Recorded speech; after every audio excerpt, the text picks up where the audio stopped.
Assalamualaikum warahmatullahi wabarakatuh. Waalaikumsalam warahmatullahi wabarakatuh.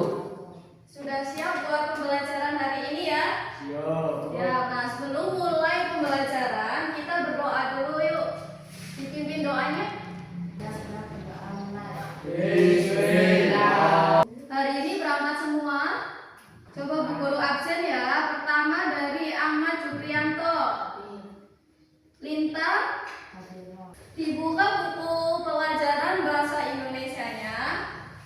Di pertemuan kali ini kita akan mulai dari materi teks berita. Materi teks berita ya. Sebelum masuk ke materi, di sini ada yang sudah pernah menonton berita? Pernah berita di televisi atau berita kayak di media sosial? Di televisi. Ada juga yang suka nonton berita di handphone, di media sosial. Ada ya? Oke, bagus. Berarti kalian sering menonton informasi-informasi berita di luar sana ya. Seperti yang kalian tahu, teks berita itu nggak hanya muncul di televisi, tapi juga ada di media sosial.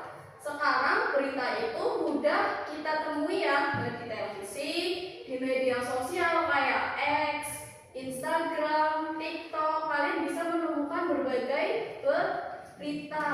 Teks berita itu apa sih? Teks berita itu teks yang menyajikan sebuah kajian informasi yang faktual dan aktual, yaitu teks berita. Jadi ciri-ciri dari teks berita itu yang pertama,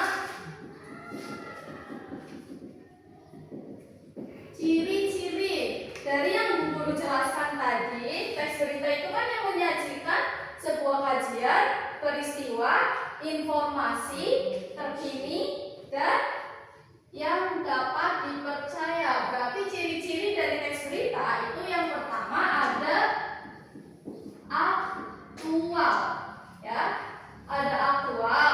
Terus yang kedua ciri-cirinya yaitu faktual. Aktual, faktual. Ini dari ciri-ciri teks berita. Oke, yang pertama tadi ada aktual, faktual, jelas dan dapat dipertanggungjawabkan. Selain dari ciri-ciri teks berita, itu ada struktur. Nah, ada hal penting dari teks berita juga, yaitu unsur. Di sini ya, masuk ke unsur. Unsur-unsur teks berita itu terdiri dari 5W 1H. Ini kalau dalam kata bahasa Inggrisnya. Kalian tahu 5W 1H itu apa aja? Ada what, who, where, when. Ya, itu 5W plus 1H. Tapi kalau misalkan kalian kesusahan mengingat dalam bahasa Inggris 5W 1H, ada kata bahasa Indonesia juga yang bisa mudah kalian pahami, yaitu adik simba. Adik simba yang pertama berarti apa? Apa? Intinya dalam unsur-unsur teks berita jangan lupakan singkatan dari adik simba. Ingat ya, adik simba apa, di mana, kapan, siapa, mengapa, dan bagaimana. Nah, sekarang coba diperhatikan di LKS yang contoh bacaan berita. Judulnya apa? LKS Lintang. Siswa SMP melakukan penanaman pohon di lingkungan sekolah. Dari contoh